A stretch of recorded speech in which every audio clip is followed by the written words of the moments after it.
In the course of studying ancient Egypt, it became evident that some of the pharaohs and royalty had oblong skulls. Could this be the remnant of the giants? The Discovery Channel reconstructed the face of Tutankhamun and Nefertiti and completely ignored their skulls. Why was something so obvious ignored? These skulls don't fit into their evolutional theories, so they simply ignored them. Final secrets revealed. The Golden Pharaoh lives The on. Egyptian boy King Tutankhamun was artificially brought to life by the Discovery Channel. They completely ignored his oblong skull and altered it to look more modern. The last photo is an X-ray of his real skull. This video clip is from the Discovery Channel documentary called Resurrecting Nefertiti.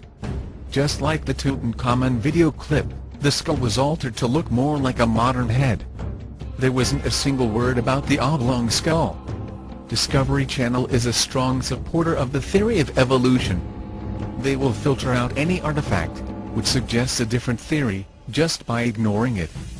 This filtering technique is common with evolutionists.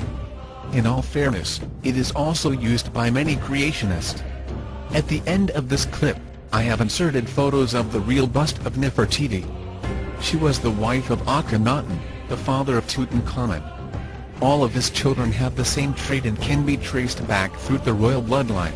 The Nephilim had huge oblong skulls and gigantic brains, which accounted for their advanced knowledge. After the flood, the remnant of the giants were determined to carry on the practice of bending the head, in attempts to duplicate their traits. We know that many men and women worshipped these giants as gods. Ancient Mayans credited Kukulkan for their knowledge of astronomy. He was a giant all-knowing god, and bore no resemblance to his own dark-skinned people. The Maya described Kukulkan as a tall Caucasian man with long flowing silky white hair and beard and blazing deep blue eyes.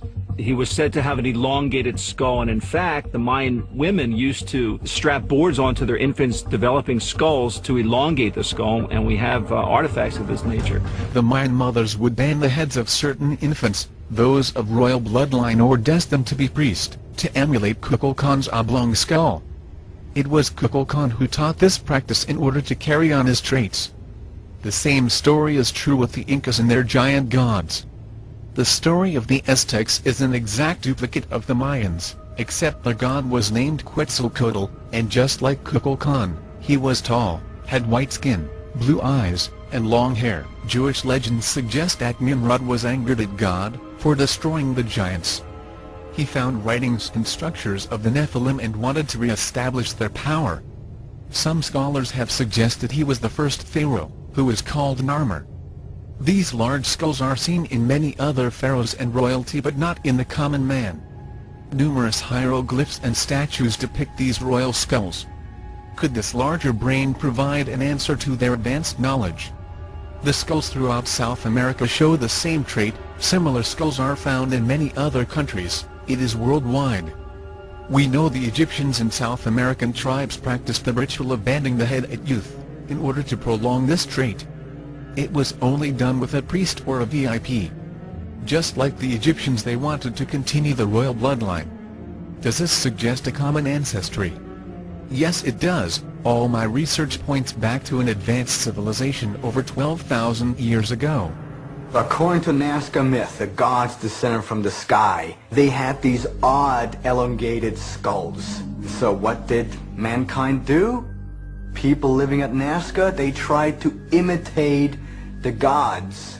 And so they put boards around the newborn babies' heads so that the skulls would grow into this long shape.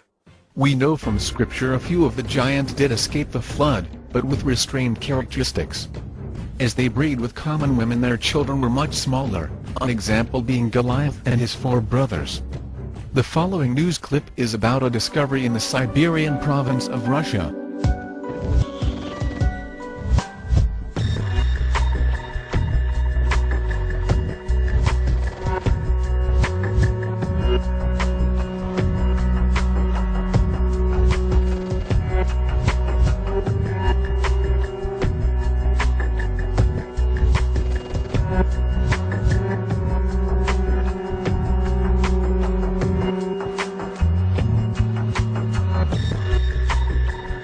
Вряд ли древние знали о нейрохирургии мозга, вряд ли, но, возможно, они пытались каким-то образом развивать отдельные нервные какие-то качества головного мозга. Это группа людей, которые представляли собой, скажем так, живой прибор, определяющий наличие, например, опасности, или могли делать метеопрогноз.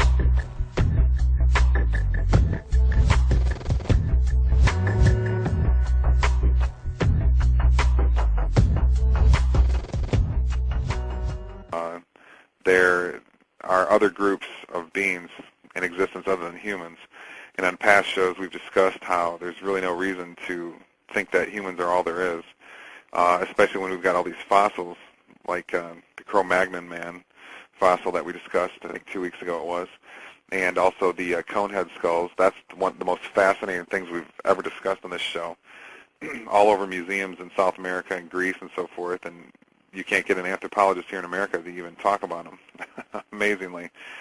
So you wonder if there's an advanced race, since we have these fossil evidence for groups with larger brains than us. There are a couple different types of big-brained fossil creatures that have been found in the very, very recent past, say the last 30,000 years. Okay, one is called Cro-Magnon. That was very human-like, actually had a significantly larger brain than modern humans. Unbelievable information. That's fall down on the floor, amazing information, okay? That trashes everything the evolutionary theory people have been wanting to talk about, okay? Then there's another creature called Neanderthal, which it's believed was quite sophisticated. We've apparently got some decent fossil evidence to show that they had religion, art, cities, some farming, and so forth. And then there's the most interesting creature of all, called a conehead. Now, these creatures are in museums in South America, Greece, and other places, so don't even sit here and tell me that it's not real. You can go to South America and see these skulls for yourself. Okay, what they are is just like the Saturday Night Live cone heads. They're just like that. They've got big cone heads. Okay, and it's interesting. The ancient Mayans, they depicted their gods and their shamanic kings as having these big cone-like heads. Okay, and of course a lot of the fossils are found down in that area. Of course, there was that recent Raiders of the Lost Ark movie that was all about this too. They kind of mixed two ideas: crystal skull theory, crystal skulls, and cone heads. Crystal skulls, of course, are another thing that are in museums. What do we have here? We have something, some sort of huge head and presumably ultra-massive brained creature that was all over the world, and apparently some cultures like the Mayan worshiped them in the recent past. This is unbelievable. This is incredible information.